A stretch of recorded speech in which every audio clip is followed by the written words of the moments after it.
Здравствуйте, в студии Николай Борисов и обзор чрезвычайных происшествий. На особо охраняемой природной территории Унгра Нерюнгринского района введен особый противопожарный режим. Там запрещено разведение костров и проведение пожароопасных работ до отмены особого режима.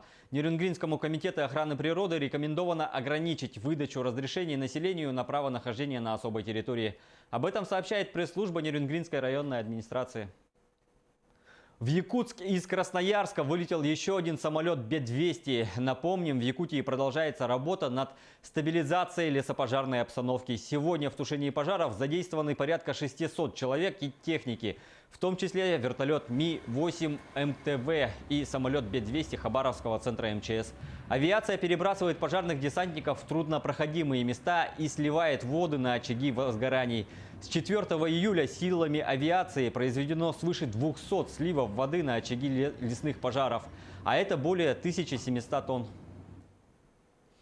Обычный прием душа в собственном доме стал роковым для жительницы Якутска. Сегодня прошло 40 дней с даты смерти Натальи Ярославцевой.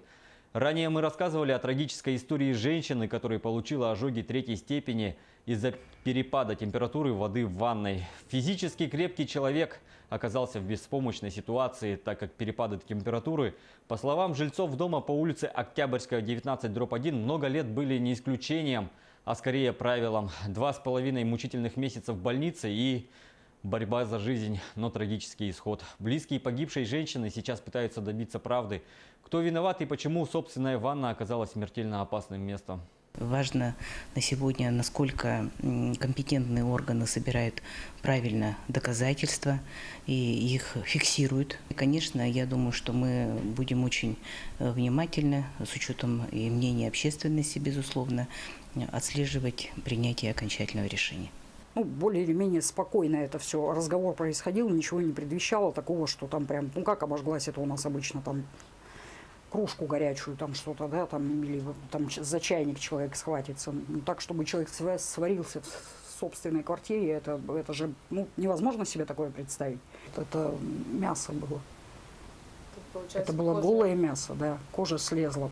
Более подробно об этой трагической истории смотрите в вечерних выпусках новостей. Стройжилнадзор республики взял под личный контроль вопрос аварийной квартире по адресу Богатырева, 7 в Якутске. Напомним, в своих прошлых выпусках мы рассказывали историю бабушки, которая проживает в аварийном доме без полов. И после выхода сюжета в эфир в ситуацию вмешались надзорные органы. Тему продолжит Дмитрий Тымыров. Грибок на полу, насекомые на стенах. Результат проливных дождей в Якутске. Квартира Любови Алферовой все больше становится похожа на болото. Не хватает зеленой тины. Инвалид 2-й группы, астматик, продолжает держаться. На прошлой неделе пенсионерка обратилась в Стройжилнадзор. Просила помочь. Чиновники приехали, но после выходных. Посмотрите, квартира муниципальная, да, берется аренда за соцнайм, за аренду квартиры, да, поэтому текущий ремонт внутри квартиры должен делать муниципалитет. Почему сотрудники управляющей компании, видя разруху в квартире пенсионерки, ничего не предприняли? Резонный вопрос от жилнадзора. Если сантехники приходят, видят, что полов нету в квартире, человек пожилой, квартира муниципальная. Что предпринято было? Нет, на квартиру муниципальную заявку надо, значит, давать на ремонт. Вот они видят, приходят на заявку, да, по отоплению, там, по другим вопросам, видят такое состояние. Но почему промалчивает эта ситуация?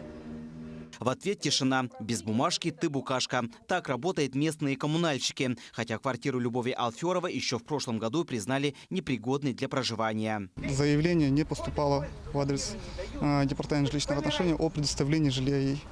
Вот. А со стороны управляющей компании они же тоже, наверное, информацию вам передавали?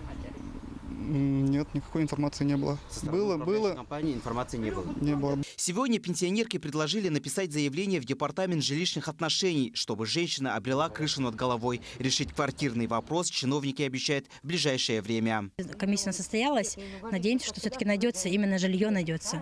Потому что ремонт как такового уже не спасет сейчас это положение. Соответственно, в отношении управляющей компании будет проведена проверка. И также будет обследовано техническое состояние. И мы направим заключение свое в департамент жилищных отношений для того, чтобы уже взяли в работу межведомственной комиссии по признанию дома, всего дома аварийным.